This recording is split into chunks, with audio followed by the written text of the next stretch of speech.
这方面，台湾男生绝对有着得天独厚的优势。可是对于中国女生来说，这些小小的细节都是可以大大的加分的。又来啦！还有爸爸和妈妈。大家好，又见面了，我是微微。今天啊，不以优妈的角色和大家打招呼，是因为想和大家聊一下爱情。我在留言区啊，看到一些朋友问微微，你和你先生到底是如何认识的呢？一个中国的女孩和一个台湾的男孩，他们两个之间的爱情故事是怎样的呢？所以啊，今天想和大家聊一下中国女生对台湾男生的初印象。我跟我先生认识的时候啊，我才22岁，刚刚大学毕业半年，在四川成都。当时机缘巧合下想去参加一节课程，可是偏偏那一天我又迟到了，风风火火地推开那个教室的门，就发现一个男人站在我的面前。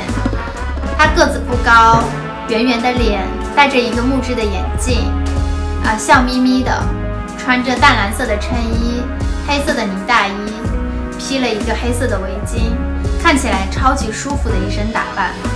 他出现在我生命中的第一眼就是这个样子的形象。虽然已经过了8年的时间了，但是我还是能够清晰的记得那个画面，可能一辈子都不会忘记吧。接下来呢，这个台湾的老师就开始给我们上课啦。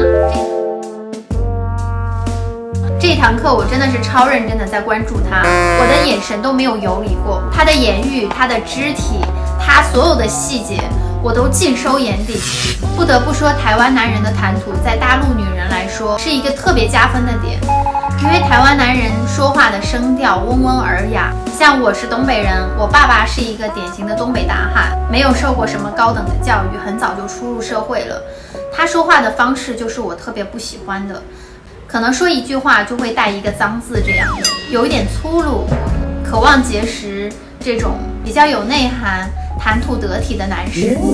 确实我先生的出现啊，在谈吐方面深得我心。仅仅1个小时的课程，我对这个台湾男人的好感简直是直线上升爆棚的那一种。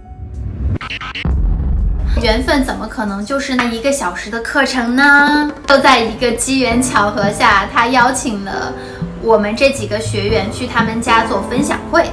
才隔几天而已，我就可以看到这个男人的家长什么样子了。这位台湾男生的家也震撼到我了。刚进入他们家门的时候，发现他很在意风水，就是有玄关，玄关上面有摆一些吉祥的小摆件，洗手间和另外一个卧室的门是相对的，他在中间又弄了珠帘，就连珠帘的颜色和他整体的家的风格都是很相配的。又能看到他有一台咖啡机，我当时觉得这个男人应该是很懂生活的吧。可是让我最震惊的是，他的客厅和他的书房还各摆了一束鲜花。至少在我的世界里面，我从来都没有想过男生家里竟然会有鲜花。我当时就想2种可能，一种就是他有女朋友，都是女朋友在买的，另外一种就是他会不会是性取向和我们大多数人不太一样。所以当然啦，你看我讲到这边，我就对这个台湾的男人充满了足足的好奇，太奇葩了。就是因为我先生，他让我对台湾男人的初印象爆好。他的衣着，还有他的谈吐，他的交流沟通，他所有的细节，包括他对生活的一种追求。如果拿他和中国男生对比的话，好吧，就拿我最亲近的我爸比，那简直就是天和地的差别了。其实每个女生都是柯南，我们女生是一个很在意细节的生物，所以啊，在这方面台湾男生绝对有着得天独厚的优势。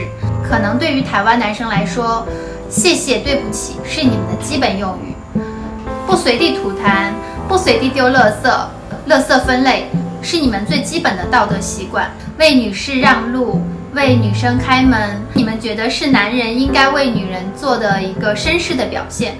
可是对于中国女生来说，这些小小的细节都是可以大大的加分的。好了，今天就讲到这里了。一个中国女生对台湾男生的初印象，他在我眼里竟然是这么完美的一个男事。今天就和大家分享到这里啦。之后有时间，微微会陆续的跟大家讲一些我和我先生的爱情。毕竟这是一段两岸的恋情，而且年龄值相差巨大。如果大家喜欢微微的爱情故事，一定要记得订阅哦，按起你们的小铃铛。希望大家在下方多多留言，和微微交流一下，你们有没有接触过中国的女生啊？中国的女生给你们的第一印象是什么呢？本期分享就到这里啦。今天是一个讲故事的微微，敬请期待微微的下次影片吧。拜拜。我是悠悠，大家喜欢